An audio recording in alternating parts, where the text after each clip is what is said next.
Welcome to Market Savvy Conversations. My name is Megan Walker, and today my very special guests are Simone Dudley and Sue Cameron, who are the owners of Therapy Connect. Hello, Simone and Sue. How are you both?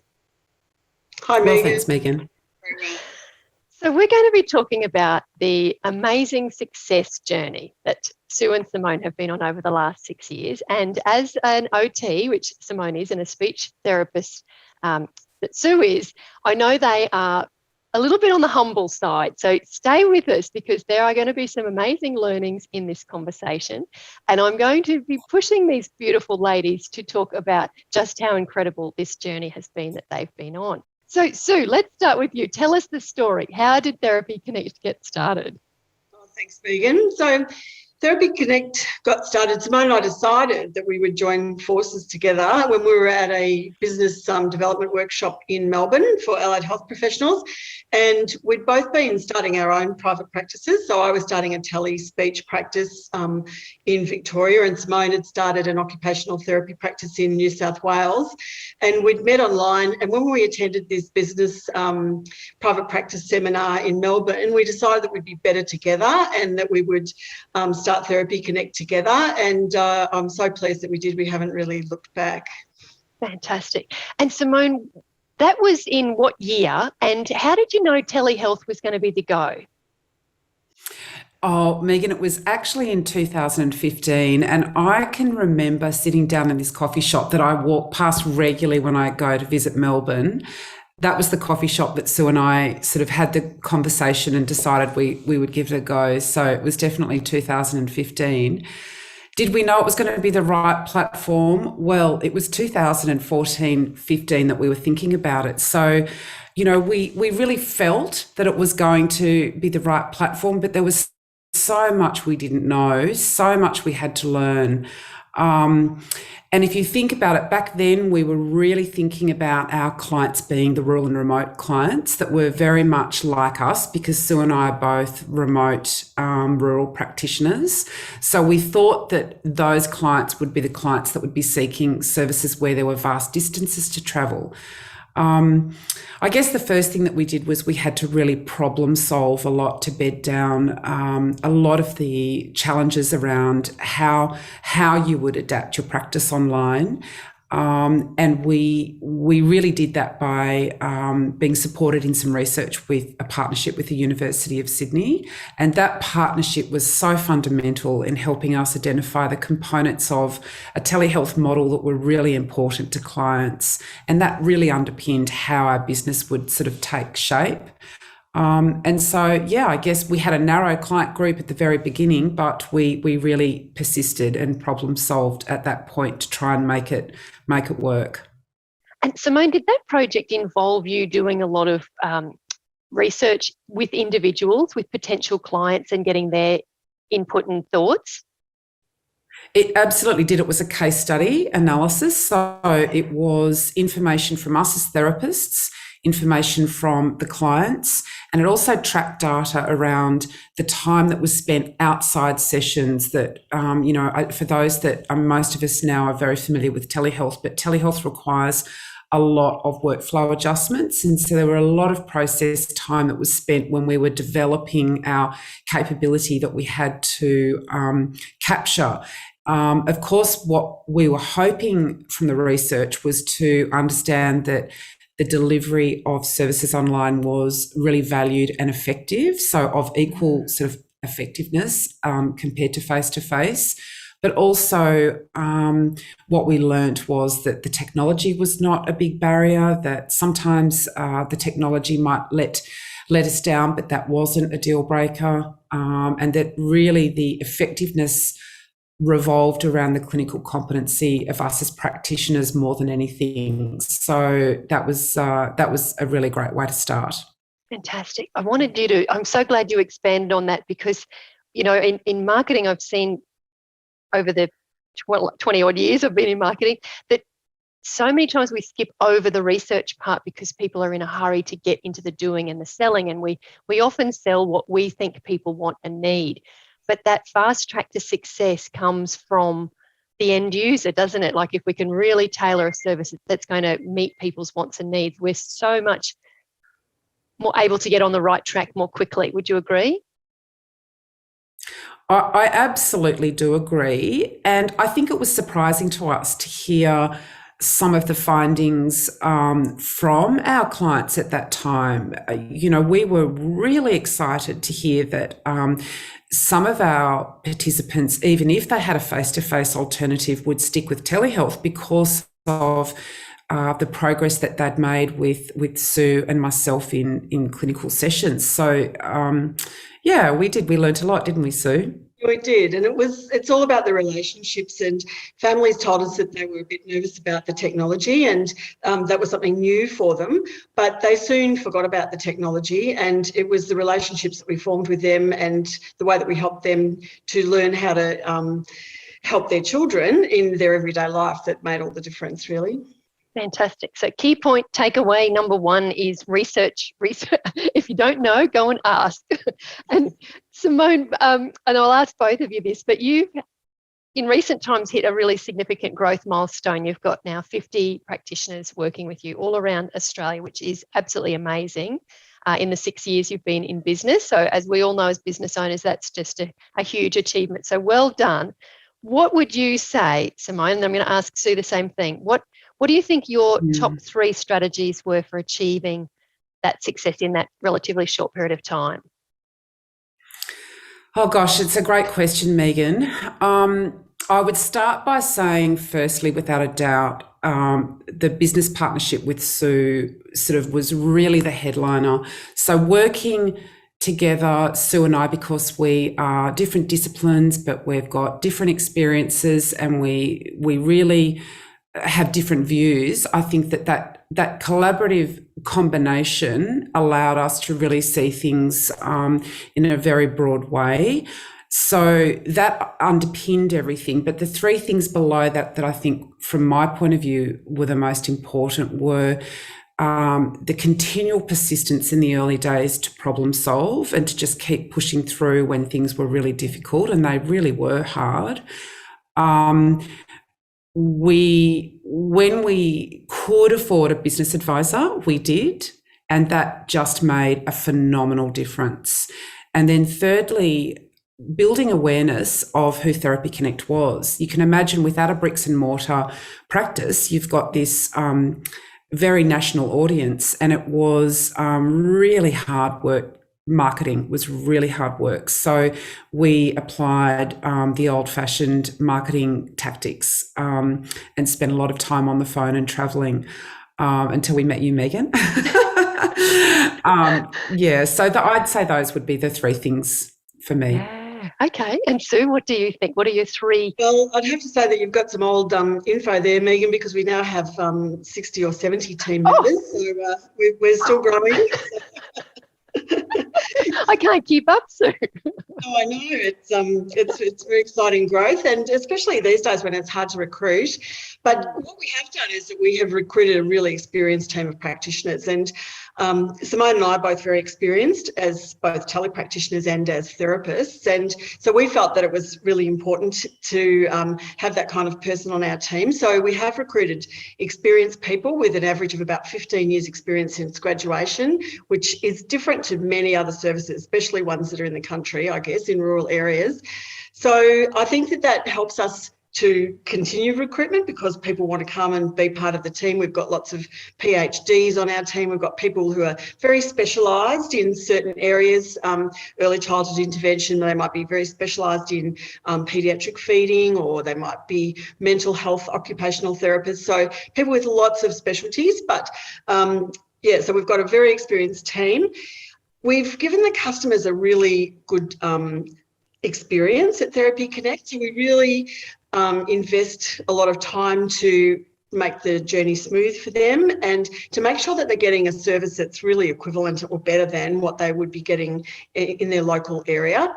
So that's been a very important part of it. We use a very capacity building approach. So we teach a helper in the child's environment or the participant's environment to support them so that they can be supported all week long.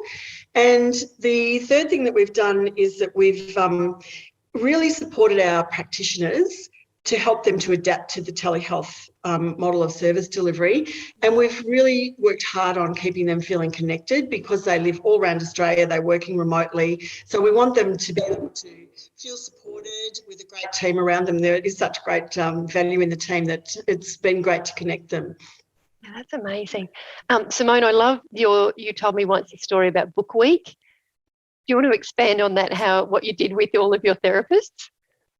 Oh, there was this lovely, so we have informal sort of team chat functions, and it was the Book Week, which is very exciting for most mothers and students to come up with characters. So we had a lot of photos of what the kids were all wearing, and these were practitioners' own children. So it was lovely way. And we've recently done a team exercise challenge where we've had teams, and everybody's posted an image of them doing some physical activity from wherever they are. And because our practitioners are based all over Australia, it's just been remarkable to sort of see the variation in geographic sort of locations that the team are enjoying. Yeah.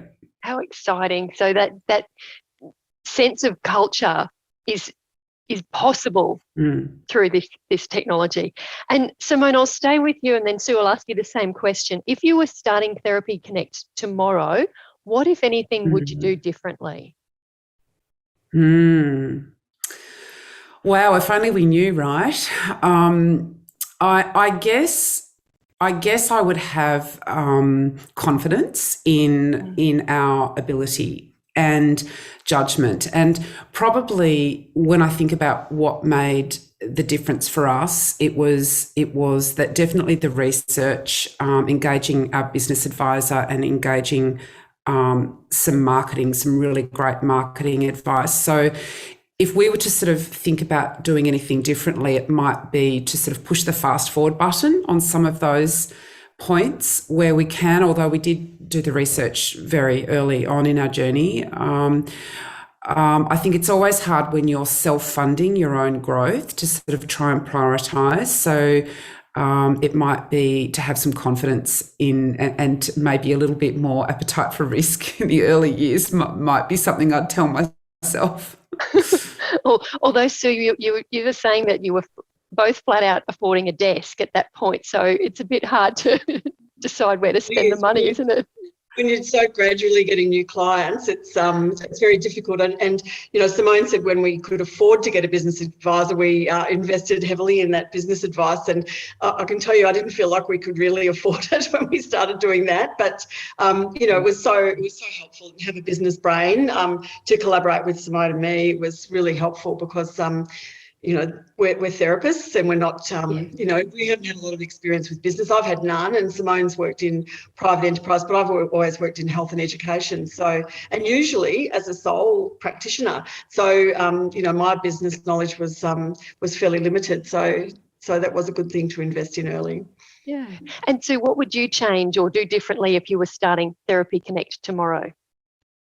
Probably not a lot, really, Megan. I think that we've tried things. We've given things a go, and then we've pulled back and said, well, we gave that a go, and that didn't work well. So I think we have taken that low risk strategy where we've just tried different things, and then we've followed down the paths where we think that that we can make the most difference. And it's gradual. In some ways, we've made some full circles. Some things that we thought that we've sort of expanded and added lots of other allied health practice professions into our business, and maybe down the track we'll refine our services and look into having more of a niche kind of service in the future. So I wouldn't do a whole lot different, really.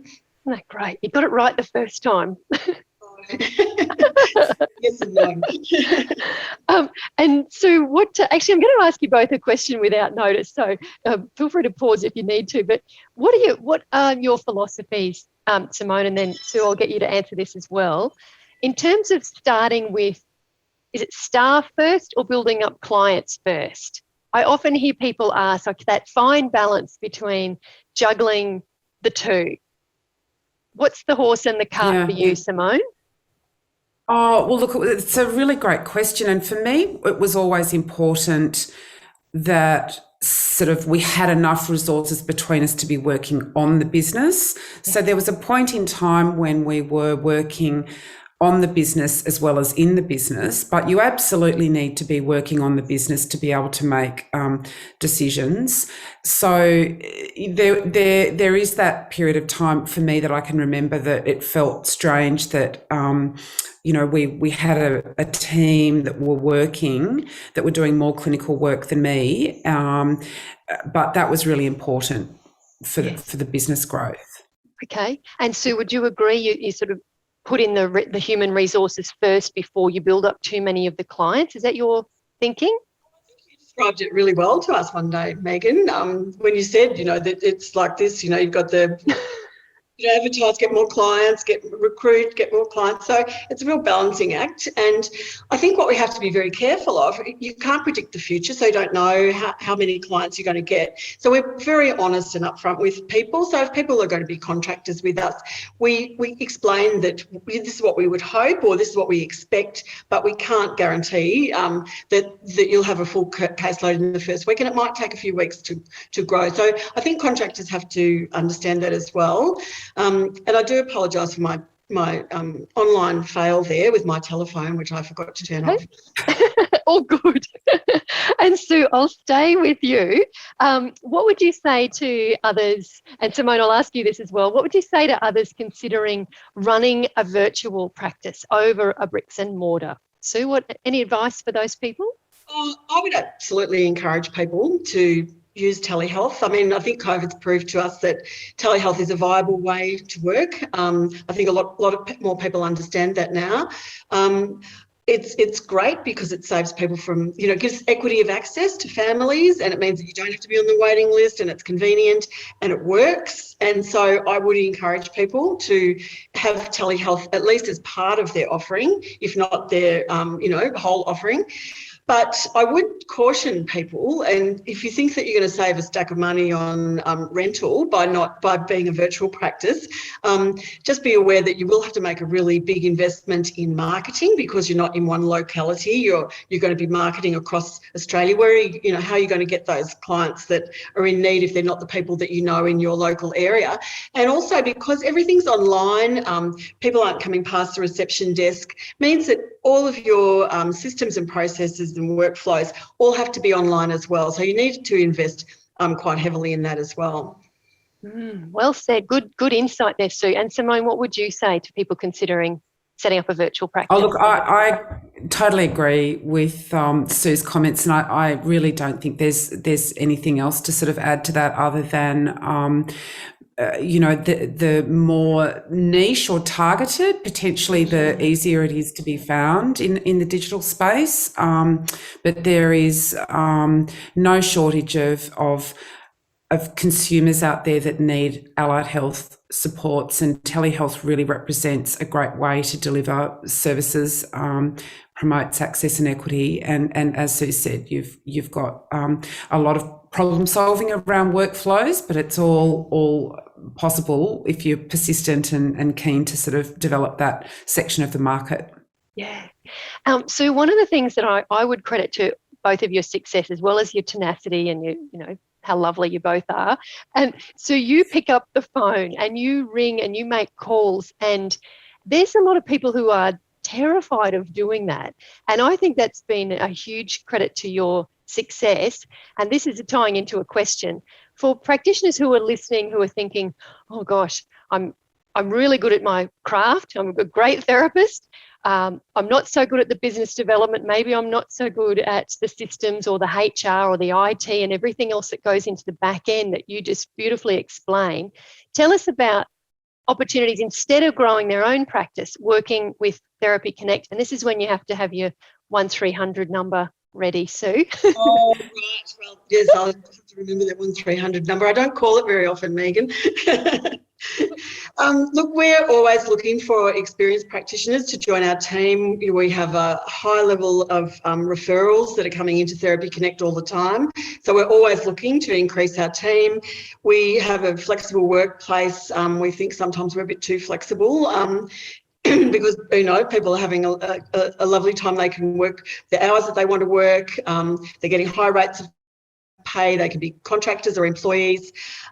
So any allied health professionals, especially speech and OTs who are looking for work, please contact us, ring our 1300 number, and it's 1300 757 806, and talk to Simone or myself about it. You know, we take a really keen interest in recruitment, and we take a lot of time to explain how we work at Therapy Connect and what a job would look like with us.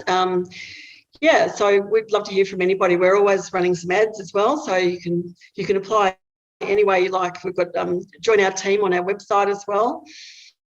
Beautiful. Well, it's been an absolute pleasure talking to both of you, and more enjoyable working with you both. Just been absolute joy. You're both so lovely. Thank you for having this conversation with me, and I hope that you get some calls on your fabulous 1300 number. I look forward to speaking with you both soon. Thanks again. Oh, thanks, Megan. Thanks, Lovely to Megan. talk to you as always.